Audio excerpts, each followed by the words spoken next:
I've attended some incredibly thought-provoking sessions, actually, especially the ones on the climate. I found those very informative and make me think a lot about the challenges that Pakistan is facing. I didn't realise how exposed Pakistan was to the climate change issues. But I'm also very encouraged that there are so many dedicated people, architects and engineers, working on the problem and trying to find solutions to very, very complicated problems. So I'm very impressed with that. So I'm being very struck by the architecture. There's a lot of continuity. Obviously, the period I'm looking at is very much earlier. I'm looking at 1100s, 1200s, because I'm interested in when the styles, the Islamic styles, first entered Europe and showed in cathedrals. But here, which is obviously very much later, the architecture.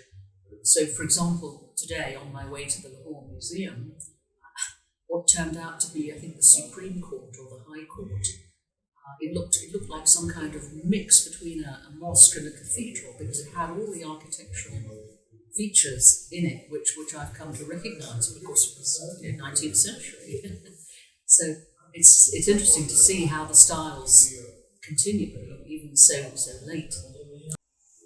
Well, I find the most helpful thing is to actually go and visit on the ground to the buildings that I'm researching and talking about, because it's only when I'm there, in front of the building, inside it, and looking closely at all the decorative styles, that's when you see things that you're never going to discover by sitting and reading a book in a library somewhere. It's by going out and actually looking at it, and thinking about it, and experiencing it firsthand.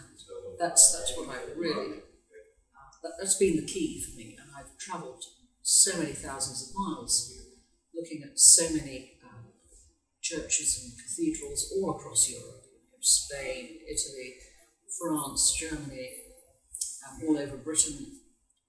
And it's fascinating because you start to see all the many contributions and layers. You understand what you're looking at at a deeper level.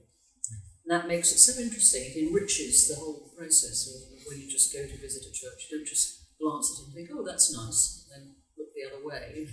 You actually begin to understand it and begin to get some sense of what lay behind it when it was first masterminded, if you like, by the person who built it.